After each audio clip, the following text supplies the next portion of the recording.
Puji Bapak Yahweh, kita akan buka Kisah Rasul ya.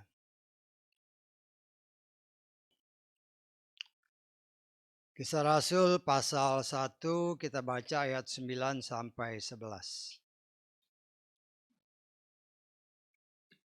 Kisah Rasul pasal 1 ayat 9 sampai 11. Dan supaya bacaannya sama, kita baca sesuai dengan apa yang tertulis di depan ya.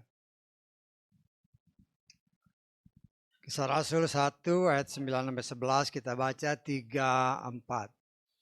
Dan setelah mengatakan hal-hal ini, sementara mereka sedang menatap, terangkatlah dia, dan awan mengangkat dia dari pandangan mereka. Dan sementara mereka terus terbelalak ke langit selagi dia pergi, maka tampaklah dua pria dengan pakaian putih berdiri di dekat mereka, yang juga mengatakan, "Hai para pria, hai orang-orang Galilea, mengapa kamu berdiri sambil memandang ke langit? Yeshua ini yang telah terangkat ke sorga dari antara kamu, demikianlah dia akan datang kembali dengan cara yang telah kamu lihat dia pergi ke sorga." Amin. Silakan duduk. Puji Bapak Yahweh, kita mengucap syukur oleh kemurahan Tuhan. Kita dapat beribadah bersama-sama. Ya, memang secara khusus hari ini tidak disebutkan di dalam salah satu hari raya dari 7 hari raya yang tertulis dalam kitab Imamat ya. Tetapi kita memanfaatkan waktu karena berdasarkan kita percaya keputusan pemerintah, kita diberikan hari libur ya, hari libur khusus untuk orang Kristen. Dan memang di sana dikatakan hari kenaikan Yeshua ya. Banyak orang yang menyatakan kenaikan Isa Al-Masih. Isa Al-Masih itu tidak disebut dalam kitab suci kita ya. Jadi kita belajar yang tidak disebut ya jangan diucapkan. Karena banyak orang kenaikan Isa Al-Masih, kelahiran Isa Al-Masih dan sebagainya. Isa Al-Masih itu tidak ada dalam kitab suci kita. Yang ada adalah Yeshua HaMashiach dan itu punya arti ya.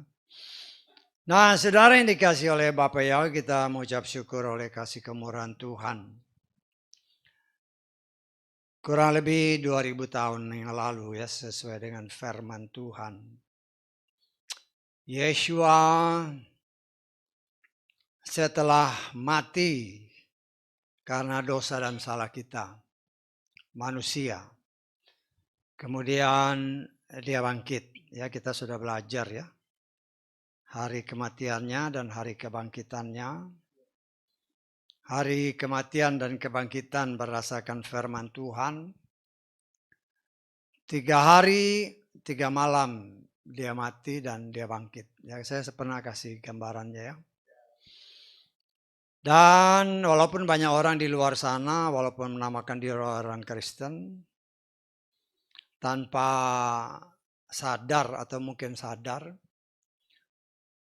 senantiasa ada juga yang mengajarkan, oh dia mati 3 kali 24 jam. Nggak ada ya ayatnya ya. Tidak ada ayatnya yang menyatakan bahwa dia mati 3 kali 24 jam. Atau 72 jam. Yang ada adalah 3 hari, 3 malam. Dan kita sudah buktikan dengan gambar-gambar, keterangan-keterangan yang saya percaya sudah cukup jelas. Memang 3 hari, 3 malam. Kalau dia 3 kali 24 jam berdasarkan firman Tuhan, Yeshua itu kan matinya kurang lebih jam 3 sore. Ya. Tetapi ketika Maria dan teman-temannya datang ke kuburan itu pagi-pagi sekali. Jadi kalau dibilang 3 kali 24 jam itu salah ya. Karena kalau dia 3 kali 24 jam ya dia bangkitnya harus sore juga. Tetapi dalam kenyataannya dia bangkit ya pagi-pagi sekali. Memang tidak disebutkan jamnya. Tetapi berdasarkan pikiran waktu ya kita bisa lihat. Memang 3 hari 3 malam. Nah, saudaraku yang dikasih oleh Bapa Yahweh, setelah 3 hari 3 malam, Yeshua bangkit. Kemudian ya para murid tentunya senang ya. Karena dibuktikan atau pembuktian sebagaimana yang Yeshua katakan, dia akan seperti Yunus 3 hari 3 malam di perut ikan. Demikian juga anak manusia akan 3 hari 3 malam di perut bumi. Ya. Dan setelah itu dia bangkit. Ya. Dia bangkit dan disaksikan oleh banyak orang, bahkan menurut firman Tuhan. Di dalam ayat ketiga dalam Kisah Rasul pasal 1 ini, kita baca aja ya. Kisah Rasul pasal 1 ayat 3 kita lihat. Yang kepada mereka juga dia telah menunjukkan dirinya sendiri hidup sesudah dia menderita. Melalui banyak tanda selama 40 hari. Seraya menampakkan diri kepada mereka dan mengatakan hal-hal mengenai kerajaan Elohim. Jadi 40 hari setelah Yesus bangkit pada hari ketiga. Berdasarkan firman Tuhan ini 40 hari. Dia menampakkan diri kepada para muridnya. Dan kita percaya dia, kalau saya mau tafsirkan, memberikan pengajaran yang intensif sebelum dia terangkat ke sorga. Memberikan pengajaran yang sangat detail. Dan saya percaya pasti ada perubahan dengan para murid. Ketika Yeshua sebelum dia mati, ya memang mereka mengikuti Yeshua pengajaran, melihat mujizat, tanda-tanda ajaib. Tetapi setelah apa yang dikatakan Yeshua itu terbukti bahwa dia mati dan dia bangkit, itu mempunyai dampak yang sangat luar biasa bagi para murid. Sehingga pasti mereka lebih bersungguh-sungguh lagi dan lebih percaya lagi akan apa yang diajarkan oleh Yeshua. Dan kita yakin bahwa selama 40 hari, ya, 40 seringkali dipakai oleh Tuhan dalam banyak hal ya. Karena 40 tahun, 40, angka 40, itu bisa berbicara suatu proses waktu yang biasa Tuhan kerjakan dalam kehidupan khususnya manusia. Ya, kita sudah belajar 40 minggu manusia dibentuk dalam kandungan seorang ibu. Ya, 40 minggu. 40 minggu berarti 40 kali 7 itu 280 ya. 280 hari itu kalau dibagi 30 ya, 1 bulan kan 30 berarti 9 bulan 10 hari. Itu berdasarkan firman Tuhan. Ya. 40 hari, 40 minggu manusia diciptakan dalam kandungan seorang ibu. Dan setelah anak-anak dilahirkan, berdasarkan kitab Imamat, kalau saudara baca, nah kita baca aja ya. Kitab Imamat pasal ke-12. Kita baca mulai ayat 1. Ini kita melihat seringkali 40 dipakai berbagai macam hal oleh Tuhan. Berfirmanlah Yahweh kepada Moshe dengan mengatakan, berbicaralah kepada Bani Israel, katakanlah, perhatikan baik-baik.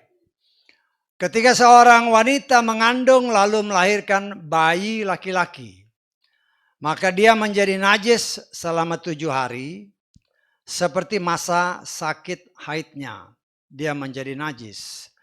Dan pada hari ke-8 kulit katan anak itu haruslah disunat. Dan selama 33 hari dia harus tetap tinggal di dalam penahiran darah nifasnya. Dan dia tidak boleh bersentuhan dengan segala yang kudus. Dan dia tidak boleh masuk ke tempat kudus sampai menjadi genap masa penahirannya. Kalau saudara hitung, penahiran atau masa nifas seorang perempuan ketika melahirkan anak laki-laki itu 40 hari. Tapi kalau dia melahirkan anak perempuan beda. Coba kita lihat ya. Dan apabila dia melahirkan bayi perempuan, maka dia menjadi najis selama 2 pekan seperti masa haidnya. Dan selama 66 hari dia harus tetap tinggal di dalam penairan darah nifasnya. Dan apabila masa penairannya untuk anak laki-laki atau anak perempuan menjadi genap, ia harus membawa seekor anak domba berumur setahun sebagai persembahan bakaran dan seekor anak burung merpati atau burung terkukur sebagai persembahan penghapus dosa ke pintu masuk kemah pertemuan kepada seorang imam dan seterusnya. Kalau seorang perempuan melahirkan anak laki-laki, masa nifas, masa penairan seorang istri atau seorang ibu 40 hari. Tetapi kalau dia melahirkan seorang anak perempuan itu 2 kali ya. Jadi 80 hari. 2 kali 40. Seringkali dipakai oleh Tuhan 40. Kita tahu ketika manusia telah dipandang sangat berdosa oleh Tuhan, maka Tuhan memusnahkan bumi dengan air bah. 40 hari, 40 malam. Hujan diturunkan oleh Tuhan sampai dunia ini ditutupi oleh air bah. Ya. Kemudian banyak hal yang lain. Kita melihat contoh. Moshe ketika dia menerima Torah dari Tuhan. Dia datang ke gunung Tuhan. 40 hari, 40 malam. Tidak makan, tidak minum. Tuhan memberikan 10 perintah dan menjabarkan 10 perintah. Dari 10 perintah menjadi berapa? 613 aturan, perintah, dan ketetapan yang kita kenal sekarang. Kemudian kita melihat bangsa Israel ketika mereka mau memasuki tanah Kanaan. Tuhan mengirimkan utusan-utusan untuk mengintai tanah Kanaan. 40 hari mereka keliling tanah Kanaan untuk mengecek situasi kondisi tanah Kanaan. Tetapi dari 12 pengintai yang dikirim berdasarkan perintah Tuhan kepada Moshe dari setiap suku, mereka tidak percaya. Ya. Karena mereka melihat di tanah yang akan atau yang Tuhan berikan kepada mereka, mereka melihat orang-orangnya seperti raksasa-raksasa dan sebagainya. Dan karena ketidakpercayaan, 40 tahun mereka harus mengelilingi gurun pasir ya. Dan kita melihat 40 seringkali digunakan oleh Tuhan. 40 hari, 40 malam juga si siapa? Elia. Dia berjalan menuju tempat yang Tuhan tetapkan. Setelah dia dipakai Tuhan untuk mentobatkan bangsa Israel. Dan kita melihat banyak hal. Yeshua 40 hari, 40 malam dia berpuasa. Banyak hal ya. Berbicara 40, berbicara suatu periode atau suatu waktu yang biasa Tuhan pakai untuk baik untuk pemberitaan firman ataupun juga untuk hukuman. Untuk masa pemulihan ada banyak hal. Dan itu yang yang juga banyak orang pada zaman sekarang menafsirkan seperti yang pernah diberitakan. Generasi ini akan melihat, nah mereka pakai 40 ya. Tapi kita melihat ya bisa aja mereka kemudian agak berkelit sedikit kan. Kan 40, 80 itu 2 kali 40 ya bisa aja. Namanya menafsir ya boleh-boleh aja ya. Nah, saudara yang dikasih oleh Bapak Yahweh, kita melihat sungguh luar biasa cara Tuhan. Setelah 40 hari, Tuhan mendidik secara khusus para murid. Ya, berdasarkan firman Tuhan paling sedikit ada kira-kira yang berkumpul, ya, ataupun yang mungkin juga mengikuti dan melihat secara langsung ketika Yeshua terangkat. Bisa aja kita menafsirkan sekitar ada 120 orang, ya. Alasannya apa? Kita lihat di dalam ayat ke-15, ya. Ayat 15 kita lihat dalam Kisah Rasul 1 ini. Kisah Rasul 1 ayat 15. Dan pada hari-hari itu Petrus sambil berdiri di tengah para murid, kumpulan nama-nama yang bersama dia, ada kira-kira 120 orang, ya, 120 orang. Nah, saudaraku yang dikasih oleh Bapa Yahweh, dengan jumlah orang yang sedikit, Tuhan memberikan pengajaran yang intensif. Dan saya percaya bahwa para murid yang mendengar pengajaran dari Yeshua itu akan lebih sungguh-sungguh lagi dia memperhatikan dibanding sebelum Yeshua mati.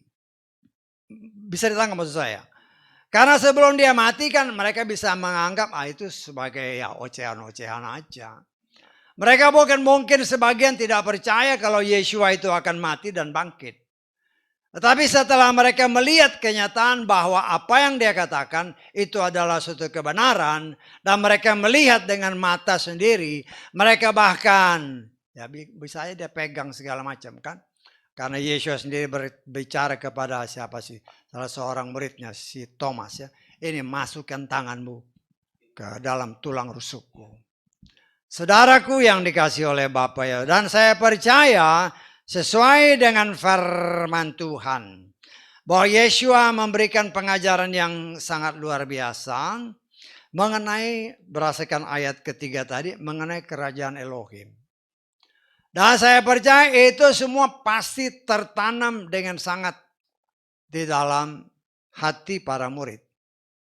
Sehingga kita bisa menafsirkan bahwa para murid ini adalah orang yang langsung menerima pengajaran dari Yeshua. Sehingga mereka tidak mudah tertipu dengan pengajaran-pengajaran dari luar. Contohnya, ya, karena mereka mendapatkan pengajaran yang murni.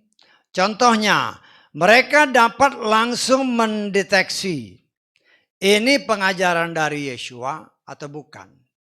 Ini rasul yang palsu atau bukan. Sebagaimana tertulis, kita lihat di dalam kitab Wahyu. Ya. Kitab Wahyu pasal ke-2. Kita baca ayat 1 dan 2. Ya. Tuliskanlah kepada malaikat gereja Efesus, dia yang memegang ketujuh bintang di tangan kanannya, yang berjalan di tengah-tengah ketujuh kaki pelita emas, mengatakan hal-hal ini. Aku tahu perbuatan-perbuatanmu dan kerja kerasmu dan ketabahanmu. Dan bahwa engkau tidak dapat menanggung yang jahat. Dan engkau telah menguji mereka yang mengaku sebagai rasul. Tetapi mereka bukan. Dan engkau mendapati mereka palsu. Karena pengajaran yang intensif dari Yeshua langsung kepada para murid. Sehingga mereka dapat mendeteksi dengan tepat ini rasul yang benar atau rasul yang palsu. Inilah yang kita kenal di dalam kitab Wahyu pasal 6. Ya. Kitab Wahyu pasal ke-6 itu ada kuda putih. Ini yang banyak sekali orang-orang yang menamakan diri orang percaya tertipu dengan pengajaran-pengajaran seperti ini. Kita baca aja ya. Wahyu pasal 6 ayat 1 dan 2.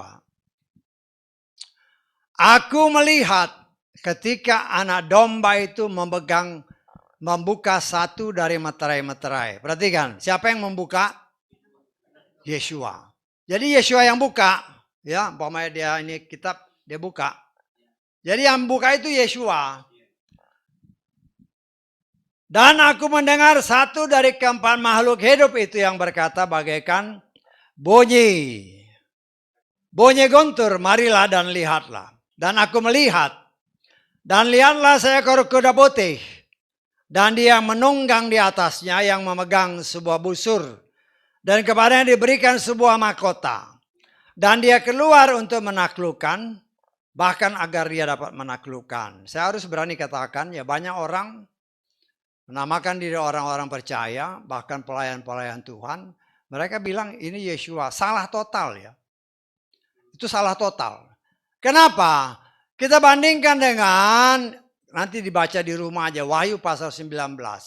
Yeshua itu punya banyak mahkota. Tetapi ini dia dikasih mahkota. Artinya orang yang menunggang ini, dia tidak punya kuasa. Tapi diberi kuasa. Siapa yang kasih kuasa? Nanti kalau saudara baca seterusnya, itu dari kuda putih, kemudian berubah jadi kuda merah, kemudian jadi kuda hitam.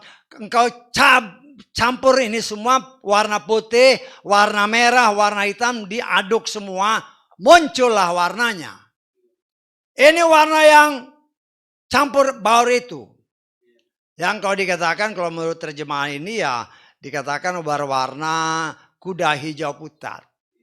Ya kalau saudara nanti di rumah kau beli cat air dengan komposisi yang sama, warna putih, warna merah, warna hitam, kemudian diaduk, itulah warna kuda yang terakhir. Setelah kuda yang terakhir itu baru dikasih tahu. Kuda putih dia tidak kasih tahu siapa penunggangnya. Kuda merah siapa penunggangnya. Kuda hitam siapa penunggangnya, enggak ada namanya. Nanti setelah itu dicampur, baru kuda hijau itu pucat itu, baru namanya kematian. Dan itulah yang saya katakan tadi, jemaat mula-mula, jemaat yang murni yang menerima pengajaran langsung dari Yeshua, mereka dapat bisa membedakan ini rasul palsu. Saya tanggap. Jadi dalam Wahyu pasal 2 tadi sama Wahyu pasal 6 itu ada hubungan yang sangat erat. Nah, kita sekarang ini banyak muncul pengajar-pengajar palsu. Ya, kita harus berani katakan banyak pengajar-pengajar palsu yang kalau kita tidak hati-hati bisa tertipu. Ya, karena semua apa yang terjadi dari zaman gereja ke-1, yaitu gereja Efesus, sampai gereja ke-6, itu semua ngumpul di gereja ke-7, gereja Laodikia, di mana saudara dan saya hidup sekarang. Disitulah kumpul baik pengajaran Nikolaus, baik pengajaran Bileam, baik pengajaran Isabel. Ngumpul semua di zaman gereja ke-7. Dan kita melihat itu memang suatu kenyataan. Nah, di sini artinya apa? Kalau kita anak-anak Tuhan tidak berhati-hati, kita pun bisa terjebak. Ya, bisa terjebak. Ya. Ya, ini karena bukan main-main, tapi ini karena berdasarkan pengalaman dalam pelayanan. Ya. Banyak pelayan-pelayan Tuhan itu menafsirkan Wahyu pasal 6 itu adalah Yeshua. Nah, saudara harus bisa perhatikan baik-baik. Kenapa saya katakan itu bukan Yeshua? Ya. Tadi kan di dalam kisah, di dalam Wahyu pasal 6, dia tuh nggak punya mahkota, tapi dikasih mahkota. Dia nggak punya kuasa, tapi diberi kuasa. Siapa yang kasih kuasa? Itu setan. Setan yang beri kuasa untuk apabila mungkin, kata Matius pasal 24, menyesatkan orang-orang pilihan juga. Nah, kita harus sangat berhati-hati. Karena inilah zaman. Kalau kita boleh katakan, kalau kita kutip beberapa ayat firman Tuhan. Ya, di mana kita harus sangat-sangat berhati-hati di dalam zaman ini. Tetapi itu sebenarnya bagian daripada nubuatan-nubuatan yang memang sudah dikatakan oleh Tuhan sendiri kepada kita semua. Kita lihat Keluaran 19 ayat 10 dan 11. Keluaran 19 ayat 10 dan 11 dikatakan oleh firman Tuhan. Dan berfirmanlah Yahweh kepada Moshe, Pergilah kepada umat itu. Perhatikan. Sucikanlah mereka pada hari ini. Besok. Dan mereka harus mencuci pakaiannya. Dan bersiap-siaplah pada hari ketiga. Karena pada hari ketiga Yahweh akan turun di depan mata seluruh umat di Gunung Sinai. Perhatikan ayat ini ya. Kemudian kita lihat Hosea pasal ke-6. Ayat kedua. Dia akan menghidupkan kita setelah 2 hari. Pada hari yang ketiga, dia akan membangkitkan kita dan kita akan hidup di hadapannya. Sejak Yeshua berkorban untuk saudara dan saya. Setelah dia mati, setelah dia bangkit dan dia naik ke sorga. 2 hari. Terhitung sejak dia dinyatakan atau menyatakan diri. Hari pertama, hari kedua berdasarkan kitab Keluaran. Kita dimurnikan, disucikan manusia secara keseluruhan. Dipersiapkan, terus menerus dimurnikan, disucikan. Pada hari yang ketiga, hari di mana kita sedang menanti. Kita akan bertemu dengan dia. Dan kita hanya bisa bertemu apabila kita dikatakan dalam kitab Keluaran tadi. Kita ulang lagi, coba kita perhatikan ayat-ayatnya ya. Keluaran pasal berapa tadi? 19 itu. Coba kita lihat, perhatikan baik-baik. Ayat 10 dan 11. Berfirmanlah Yahweh kepada Moshe, pergilah kepada umat itu, sucikanlah mereka pada hari dan besok. Jadi hari dan besok. 1 hari di hadapan Tuhan adalah 1000 tahun kita berdasarkan kitab ya Yohanes ya. Sucikanlah mereka pada hari dan besok dan mereka harus mencuci pakaiannya. Berbicara pakaian, berbicara apa? Berbicara karakter saudara dan saya. Berbicara kehidupan kita. Hari ini dan besok berdasarkan kitab 2 Petrus pasal ketiga. Ayat ke-9 kita lihat. 2 Petrus pasal 3 ayat 9 dikatakan oleh firman Tuhan. Tuhan tidak menundakan janjinya sebagaimana beberapa orang menganggapnya penundaan. Sebaliknya dia bersabar terhadap kita karena tidak menghendaki seorang pun binasa, melainkan supaya semua orang memperoleh pertobat. Ayat ke 8 berarti di atas tadi. Akan tetapi biarlah satu hal ini tidak lepas dari perhatianmu hai yang terkasih, bahwa di hadapan Tuhan 1 hari seperti 1000 tahun dan 1000 tahun seperti 1 hari. Hari pertama, hari kedua, manusia setelah munculnya Yeshua dibersihkan, dipersiapkan untuk menyambut kedatangannya kembali. Dalam kitab Hosea tadi kita dipolehkan. Sehingga pada hari ketiga kita dilayakkan oleh Tuhan. Dan saya percaya waktu inilah waktu yang Tuhan katakan hari yang ketiga. Karena dikatakan oleh firman Tuhan, kita akan hidup bersama dengan Dia. Saat ini kita mungkin ya senantiasa merindukan untuk kita bisa hidup melihat Dia. Hari sekarang ini sebagai umat Tuhan, firman Tuhan katakan kita hanya melihat Dia sebagai hanya samar-samar, seperti di kaca aja. Tetapi akan datang waktunya kita akan melihat Dia muka dengan muka, sebagaimana tertulis kita lihat di dalam haleluya 1 Yohanes pasal 3 ayat kedua. Hai yang terkasih, sekarang kita telah adalah anak-anak Elohim dan belum dinyatakan kita akan menjadi apa. Tetapi perhatikan, kita tahu bahwa apabila Dia telah dinyatakan, kita akan menjadi serupa dengan Dia. Karena apa? Kita akan melihat Dia sebagaimana dia ada. Dalam terjemahan saya, kita akan melihat dia seperti apanya. Apa dia ada, muka dengan muka kita melihat dia. Tetapi untuk bisa melihat muka dengan muka, kalau tanpa kekudusan tidak mungkin kita bisa melihat dia. Karena itu saat ini saudara dan saya sedang terus-menerus diproses oleh Tuhan supaya kita benar-benar didapati tidak bercacat celah. Ya. Kita benar-benar, kita melihat dalam Matius pasal ke-5 ayat ke-8. Kita lihat ya. Berbahagialah orang yang suci di dalam hati. Karena apa?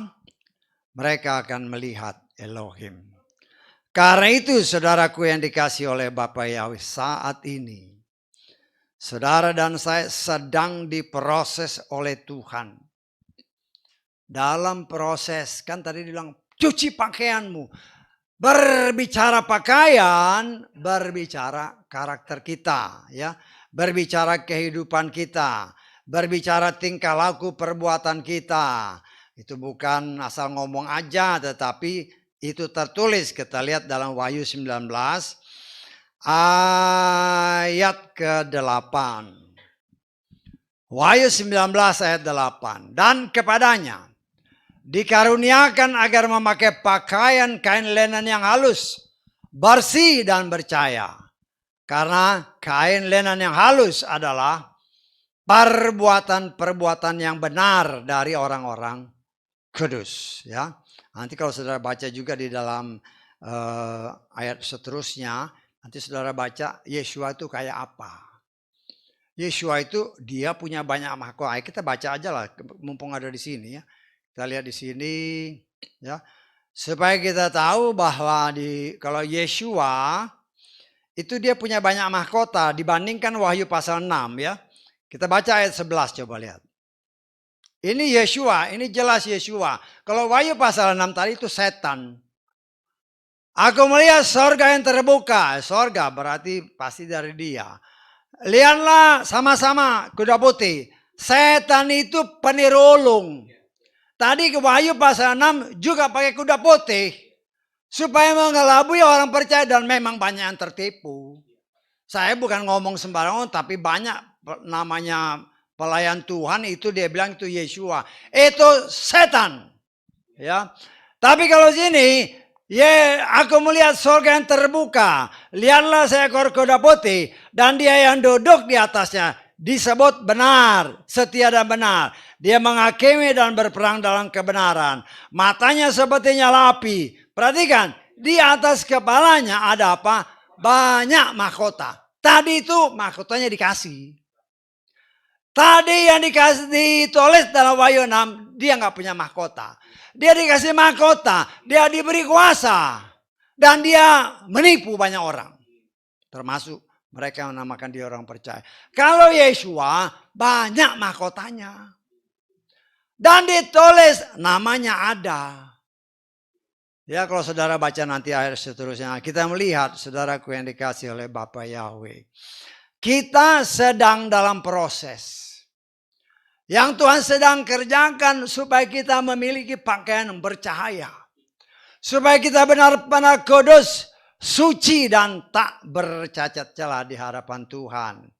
Karena itu saat ini kita sedang mengalami proses-proses yang Tuhan kerjakan di dalam hidup saudara dan saya sebagaimana tertulis dalam kitab 2 Timotius pasal 3. Kita baca ayat 16 dan 17. Seluruh kitab yang diilhami Elohim dan bermanfaat untuk pengajaran, teguran, perbaikan, dan pendidikan dalam kebenaran. Sehingga perhatikan, manusia Elohim yang diperlengkapi untuk setiap pekerjaan baik dapat menjadi sempurna. Tuhan sedang mengerjakan saudara dan saya. Kalau saudara baca dari ayat ke-16, firman Tuhan mempunyai 4 fungsi utama. mengajar, menyatakan kesalahan, memperbaiki tingkah laku perbuatan untuk membawa kita kepada kebenaran yang sejati. Firman itulah yang sedang menyempurnakan saudara dan saya.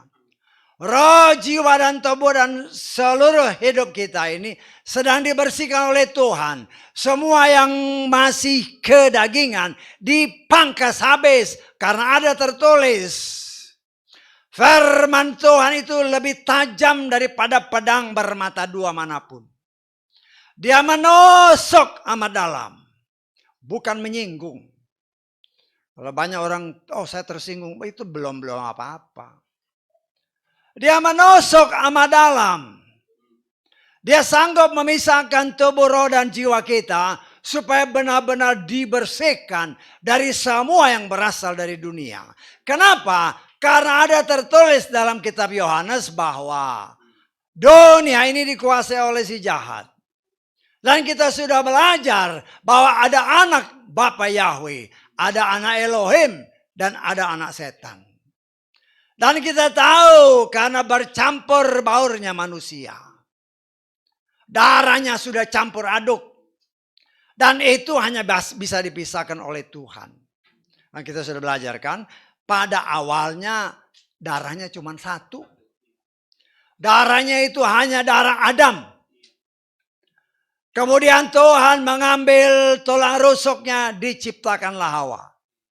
Dan kita pasti dengan hikmat Tuhan berani memastikan Hawa punya darah yang sama dengan Adam. Tetapi kita melihat campur tangan setan. Dari satu darah. Sekarang berapa darah? Banyak darah. Paling sedikit ada 4 darah. Ada A, ada B, ada AB, ada O. Dan ada darah-darah khusus yang secara medis dikenal oleh kedokteran. Yang hanya beberapa orang saja darah khusus ini dimiliki. Kita melihat di sini betapa campur aduknya. Berbicara darah, berbicara apa? Pikiran, perasaan, kehendak. Berbicara darah, berbicara jiwa. Ada tertulis. Jiwanya sudah campur aduk antara pikiran Tuhan dan pikiran si setan. Dan setan memang menguasai dunia ini. Tetapi Tuhanlah yang sanggup untuk membersihkan semuanya. Dengan cara apa? Hanya dengan firman. Karena ada tertulis. Firman itulah yang menyelamatkan kita. Firman itulah kita baca Yakobus 1 ayat 21. Yakobus 1 ayat 21 seringkali ayat ini dibuka, disingkapkan, diingatkan. Supaya kita tahu bahwa Tuhan sedang bekerja membersihkan kita.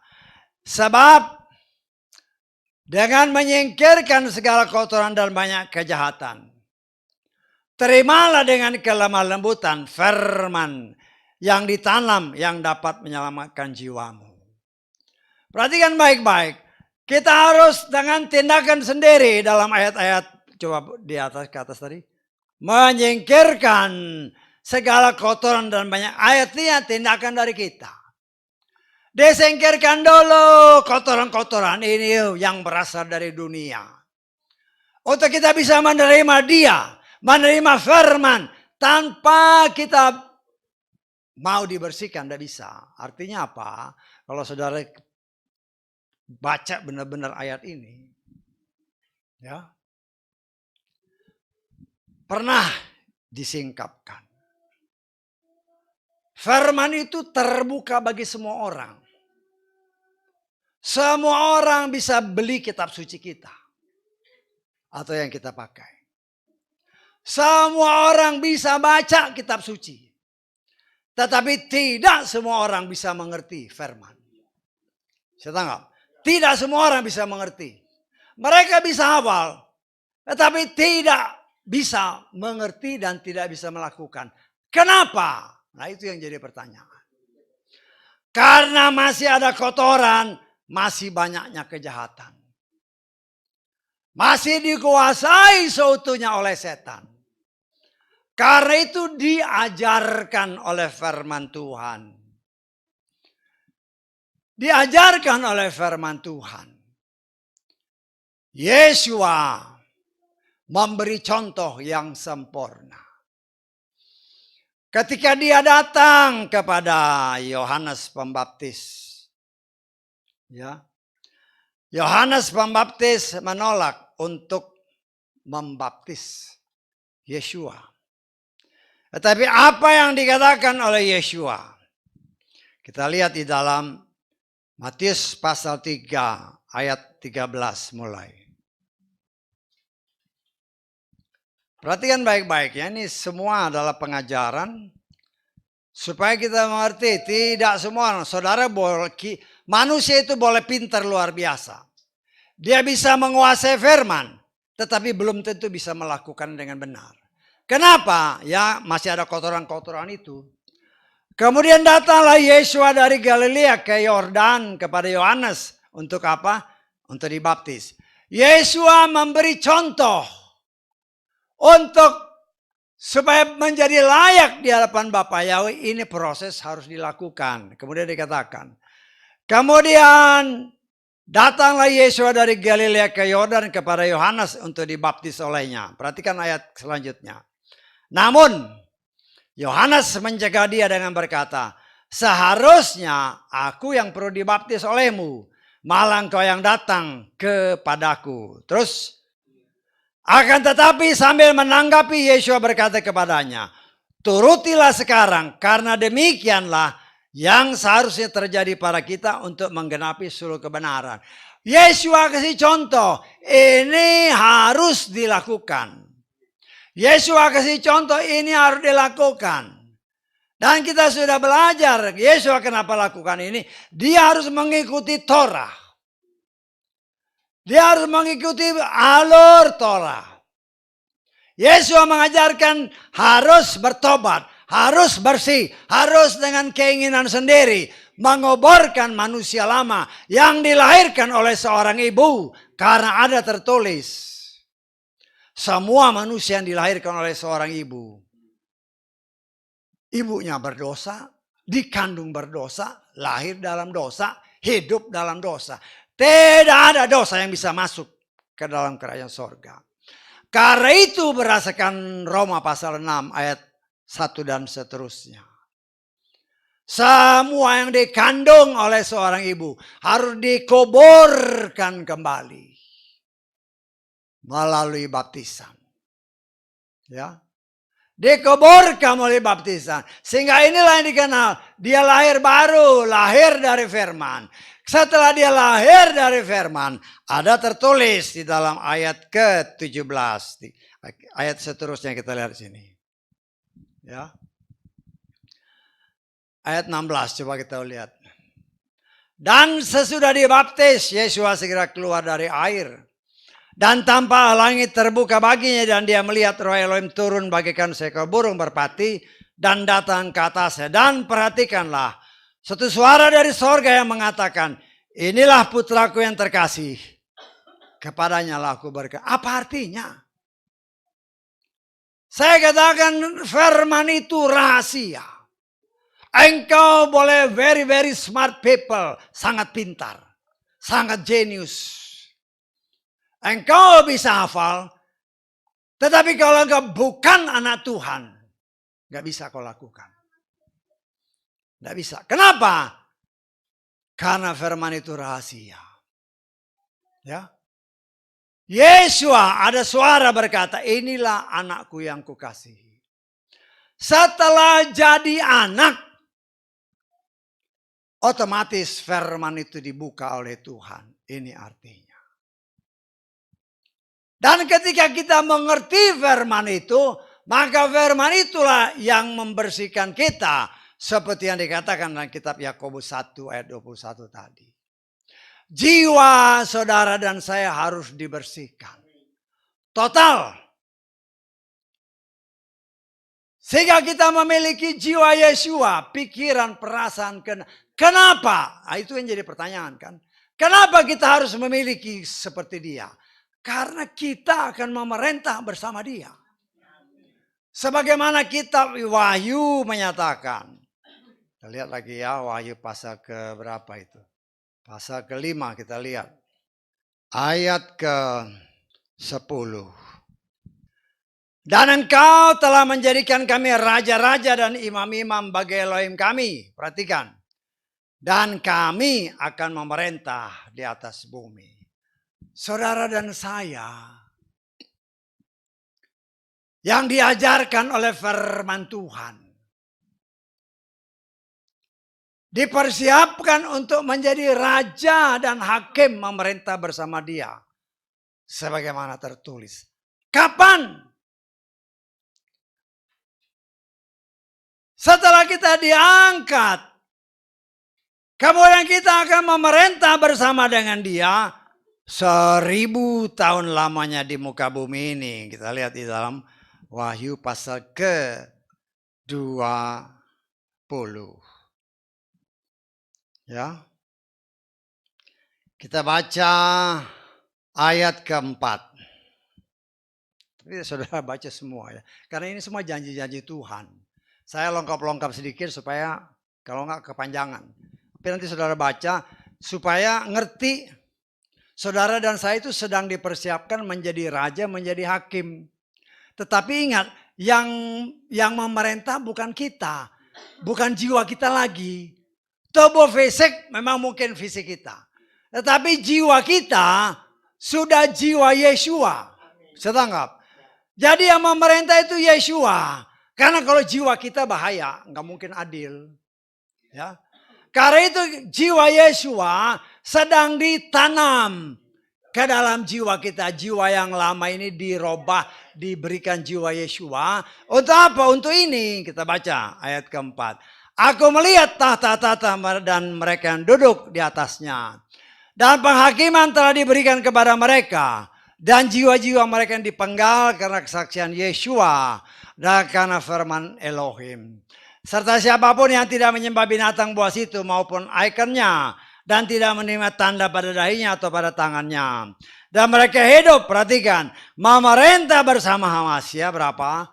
1000 tahun lama. Ini yang kita rindukan. Dan ini banyak orang di luar sana nggak ngerti.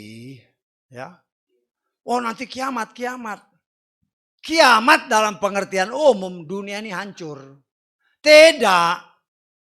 Itu nanti setelah kita memerintah 1000 tahun, baru itu kiamat. Karena itu sekarang ini saudara dan saya sedang dipersiapkan untuk memperoleh kasih karunia Tuhan, memerintah bersama dia. Karena itu jiwa kita ini sedang diproses oleh Tuhan. Supaya kita sebagaimana kitab Timotius tadi menjadi sempurna. Sama seperti dia sempurna adanya. Karena ada tertulis dalam Matius 5 ayat 48. Hendaklah engkau sempurna. Sama seperti Bapamu sempurna. Nah kita disempurnakan. Ya, saudara dan saya beribadah ini supaya kita dengar firman. Dan ketika kita menerima firman itu, walaupun mungkin daging kita masih ya setengah memberontak. Tetapi kita mau, Tuhan, aku mau. Ketika kita menyatakan mau, maka dia bekerja. Maka semua yang berasal dari kedagingan, setan otomatis dia nolak. Setan itu merasa bahwa saudara dan saya atau manusia ini adalah milik dia. Karena itu dia tidak mau seorang pun yang menamakan manusia itu bertobat, nggak mau dia. Dalam 1 Yohanes pasal ke-5 kita lihat ayat ke-19. 1 Yohanes pasal 5 ayat 19 dikatakan oleh firman Tuhan. Kita tahu bahwa kita berasal dari Elohim. Dan seluruh dunia ditaruh di dalam yang jahat. Dalam terjemahan Lukas, kita tahu bahwa kita berasal dari Elohim. Tetapi seluruh dunia berada di bawah kuasa si jahat. Artinya semua manusia khususnya itu ada dalam kuasa si jahat. Setan tidak mau ada satu manusia pun bertobat dan selamat. Nggak mau dia. Karena itu dengan berbagai macam cara dia coba untuk mencegah firman Tuhan. Jangan sampai didengar oleh manusia. Karena ketika firman itu ditangkap oleh telinga, ada tertulis. Iman datang dari pendengaran. Dan itu yang dia coba untuk mencegah. Tetapi kalau kita adalah umat pilihan, sebagaimana Efesus 1 ayat ke-4 menyatakan, kita sudah ditetapkan sebelum dunia diciptakan. Untuk dikuduskan, disucikan, untuk tidak bercacat celah, untuk dipersiapkan memerintah bersama dengan dia 1000 tahun lamanya. Karena itu dia mengenal, bahkan dikatakan oleh firman Tuhan. Sebelum engkau dibentuk dalam kandungan, aku sudah mengenal engkau. Nah, dia sudah mengenal saudara dan saya. Dan dia sedang memproses saudara dan saya. Karena Bapa Yahweh pun tahu si jahat yang pernah merasa memiliki kita, dia nggak mau kita selamat. Nggak mau dia. Dia berusaha dengan berbagai macam cara. Tetapi percayalah ketika kita berseru dengan hati yang tulus. Bapa Yahweh, tolong saya. Ketika kita merendahkan diri, ada tertulis. Maka dia akan mengangkat kita. Dia sanggup menyelamatkan kita. Tetapi dia membentuk saudara dan saya. Untuk bisa menjadi orang yang memang bisa dipercaya. Dan setia sampai selamanya. Kenapa? Kita sudah belajar dari kitab Kejadian. Karena pemberontakan si jahat. Yang kita kenal bernama Lucifer atau Helal ben Sakar. Maka Tuhan ketika memulihkan kembali dunia. Dia memberikan manusia pilihan. Mau pilih pohon kehidupan. Atau mau pilih pengetahuan. Mau pilih hidup atau mau pilih mati. Itu kebaikan Tuhan. Dan itu diberikan kebebasan kepada semua orang. Sampai kepada saat ini. Dan kita mengucap syukur bukan karena kuat gagah kita. Ketika kita mendengar firman. Roh Bapa Yahweh yang diingini dengan cemburu. Yang ada di dalam kita. Ketika dia mendengar suara Tuhan. Dia tergerak. Sehingga timbul iman. Timbul kerinduan untuk membaca firman. Sadar atau tidak sadar ketika kita membaca firman. Firman itu akan bekerja dalam hidup kita. Timbul satu keinginan untuk kita semakin mau maju. Semakin mengenal dia dengan benar. Nah, kita tahu sebagaimana para muridnya. Mereka waktu Yeshua belum mati. Ya mungkin hanya separuh-separuh. Antara percaya dan tidak. Tetapi setelah Yeshua mati dan bangkit. Baru mata rohani mereka. Mata jasmani mereka. Dan iman mereka semakin ditambahkan. Ya, karena mereka melihat apa yang dinyatakan adalah kebenaran. Dan itu pun saat ini dinyatakan kepada saudara dan saya. Ya. Memang kita secara masyarakat jasmani kita nggak lihat dia yang sudah terangkat. Tetapi ketika kita baca kita bisa menerima itu adalah anugerah. Kita percaya bahwa apa yang tertulis itu adalah suatu kebenaran. Dan kita percaya sebagaimana para murid ketika Yeshua terangkat mereka melongo. Mereka terkagum-kagum, mereka heran. Tetapi mereka melihat dengan nyata, ini adalah Sang Juru Selamat. yang mereka kenal. Memang kita tidak melihatnya. Tetapi para murid berkata, kami adalah saksi-saksi hidup yang melihat Yesua terangkat. Dan kita bisa menerima apa yang tertulis.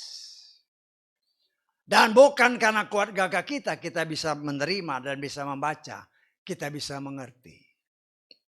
Kita bisa mencontohi apa yang dilakukan oleh Yesua. Masuk jadi ciptaan baru. Ketika kita menjadi ciptaan baru dan mau sungguh-sungguh dibentuk oleh Tuhan, maka proses pemurnian pun terus-menerus terjadi dalam hidup kita. Sehingga sadar ataupun tidak sadar, ketika saudara membaca firman, ketika kita memeditasikan firman, ingat firman itu adalah pribadinya sendiri. Maka dia akan bekerja dari dalam. Dari dalam. Ya. Karena dia mau saudara dan saya selamat. Dan Tuhan seringkali banyak melakukan mujizat dalam hidup kita. Ketika kita tidur, kemudian kita bisa bangun. Itu adalah mujizat.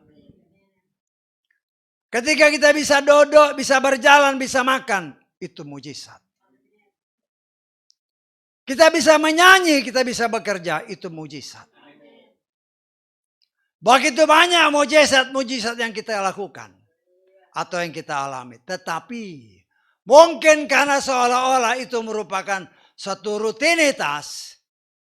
Yang namanya mujizat seolah-olah kita lupakan. Tapi ingat. Kalau kau datang ke rumah-rumah. Katakanlah rumah sakit. Kau lihat orang yang terkapar di tempat tidur. Duduk aja gak bisa. Makan aja gak bisa. Bicara aja gak bisa. Baru kita melihat. Aku bisa seperti ini. Itu mujizat. Tuhan melakukan mujizat-mujizat. Yang seringkali. Karena merupakan suatu sudah rutin biasa. Seolah-olah itu bukan mujizat. Datanglah ke rumah sakit. Lihat di ICU. Mau napas saja nggak bisa. Karena harus dipompa dengan oksigen. Tetapi kita bisa menghirup. Itu anugerah. Itu mujizat. Tidak ada yang perlu disomah. Tapi hanya mengucap syukur Tuhan terima kasih. Aku bisa napas karena Tuhan. Bisa makan aja. Itu anugerah. Makan. Karena gak semua orang kan bisa makan. Tetapi bisa makan, bisa nelen. Aduh bisa nelen sedikit aja. Aduh mengucap syukur. Kita memperoleh semua itu. Tapi apakah kita mengucap syukur? Tanya dirimu. Tuhan, ketika kita bangun, Tuhan terima kasih aku masih hidup. Masih bisa napas, masih bisa duduk, masih bisa jalan, masih bisa minum, masih bisa makan, masih bisa melakukan tugas-tugas kewajiban. Oh, memperoleh berkat-berkat. Pernahkah dalam lidah mulut bibirmu, dalam hatimu, engkau menyatakan Tuhan, itu semua anugerahmu. Bukan kuat gagahku, tetapi kemurahan Tuhan. Memang kita tidak melihat dia terangkat. Tetapi kita percaya apa yang ditulis adalah satu kebenaran. Dan janjinya dia akan datang lagi. Dia pergi sebagaimana kitab Yohanes. Aku pergi untuk menyediakan tempat bagimu. Di rumah Bapakku ada banyak tempat tinggal. Aku pergi sedang menyediakan tempat bagimu. Seperti yang pernah saya saksikan beberapa waktu yang lalu kan. Ketika kami berkunjung ke satu daerah di kampung-kampung, di gunung-gunung. Yang menyertai kami ngomong, Pak, Bapak lihat itu rumah-rumah. Dulu kan masih zaman pakai apa? Parabola kan. Kalau sekarang kan udah ya kecil-kecil. Kalau dulu kan gede-gede parabolanya. Tahun 2000-an lah, 2000 berapa lupa lah. 19-an sampai 2000-an. Karena masih keliling-keliling kan. Yang guide ini ngomong, pelayan Tuhan, Pak. Apa lihat itu semua?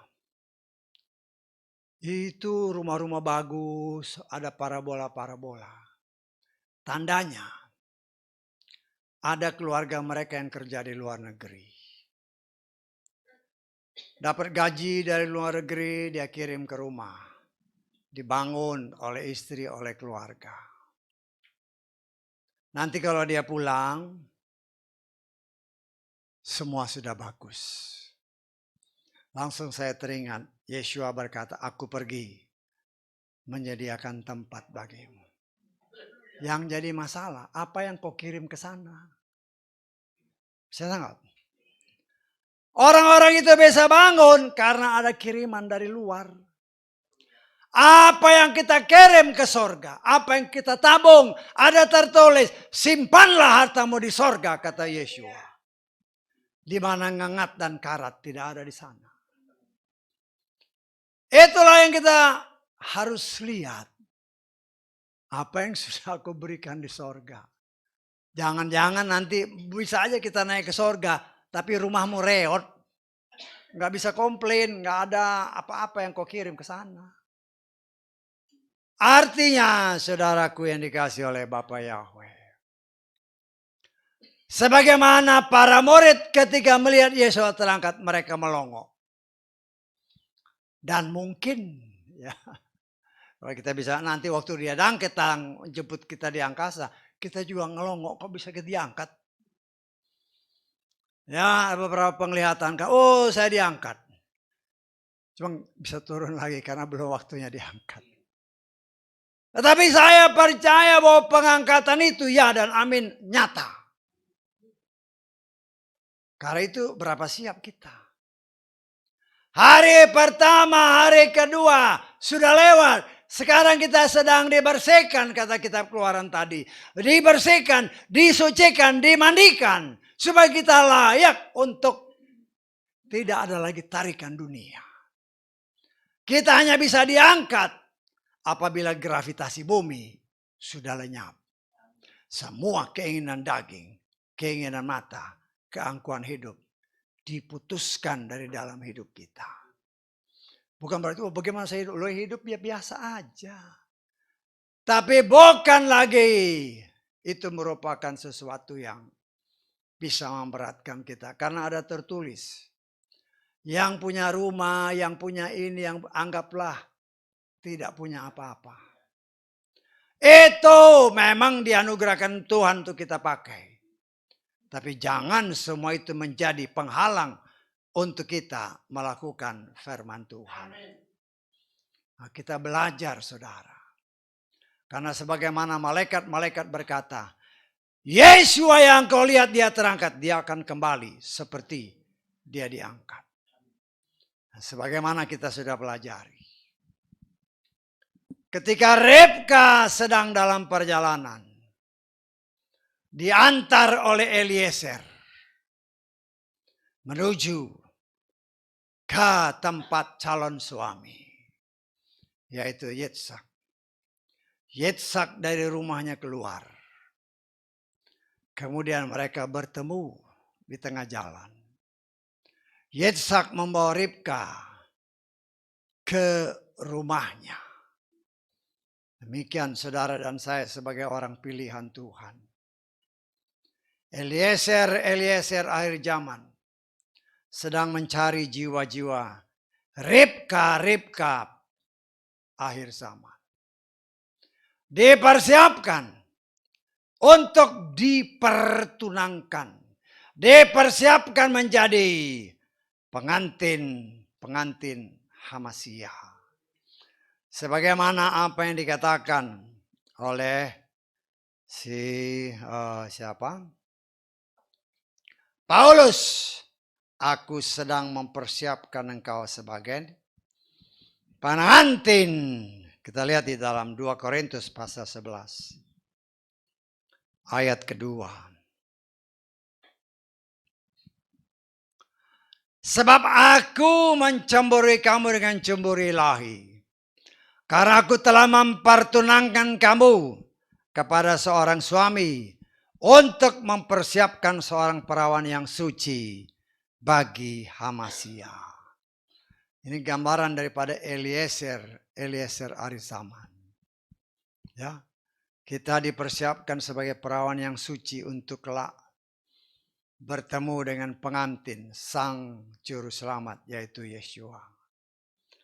Pengantin atau perawan yang suci, perawan yang tidak bercacat celah, yang terus-menerus sedang diproses oleh Tuhan, yaitu saudara dan saya.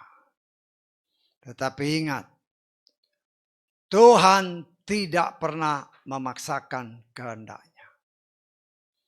Karena itu dalam proses penyaringan, kita pun sedang dibentuk oleh Tuhan. Sehingga kita melakukan segala sesuatu sesuai firman-Nya. Bukan karena terpaksa. Tetapi karena itulah hidupku. Hidupku adalah melakukan apa yang Tuhan perintahkan. Sebagaimana tertulis, aku yang hidup, bukan lagi aku.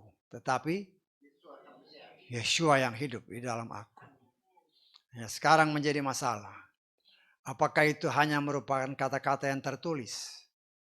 Ataukah itu merupakan memang bagian daripada hidupku?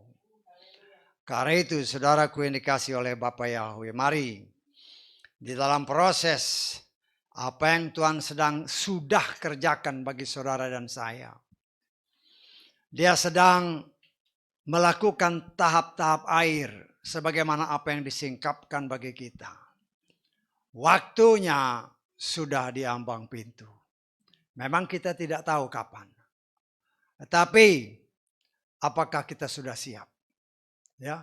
Jangan sampai ketika sangkakala berbunyi kelak, kita masih cacat di hadapan Tuhan. Kita lihat satu ayat terakhir, 1 Tesalonika. 1 Tesalonika 5 ayat 23. Elohim damai sejahtera, Dia sendiri kiranya menguduskan kamu sepenuhnya. Dan kiranya roh dan jiwa dan tubuhmu seutuhnya terpelihara tanpa celah pada saat kedatangan Tuhan kita, Yeshua Masiah. Inilah yang Tuhan kehendaki dalam seluruh hidup kita. Kita terus-menerus oleh pertolongan Roh Kudus menguji, membiarkan Roh Kudus, ujilah aku. Ada nyanyi kan? Ujilah aku Tuhan, ujilah aku. Kita minta Dia terus menguji, membersihkan kita. Berbicara dalam hatimu. Berbicara kepada Tuhan. Tuhan, saya ini mau masuk surga. Saya ingat ya, saudara dan saya tidak tahu apakah kita ini sudah suci apa belum. Yang tahu itu cuma Tuhan. Kita tanya sama Tuhan, Engkau yang tahu hatiku. Aku mau hidup suci, mau hidup kudus, mau hidup benar. Aku mau imanku bertumbuh sehingga sampai tingkat level aku boleh diangkat. Yang tahu itu cuma Tuhan. Karena itu binalah hubungan kita dengan Tuhan sehingga kita tahu di mana posisi kita. Tuhan sanggup mendongkrak iman kita dengan caranya sehingga kita maju sampai tingkat yang Dia kehendaki. Siap untuk diangkat. Jadi jangan pasif. Bisa tahu nggak maksud saya? Jangan pasif. Tanya sama Tuhan. Ngomong sama Tuhan. Ada saat teduh tadi lagu yang kita nyatakan kan. Ada saat teduh bersama Tuhan. Ngomong sama Tuhan. Tuhan, saya mau masuk surga. Tolong. Saya tidak tahu kondisiku gimana. Engkau yang tahu roh, jiwa, dan tubuhku. Tolong agar aku layak memperoleh kasih karunia. Ketika Engkau datang, Kau dapati aku bersih, tak bercacat celah.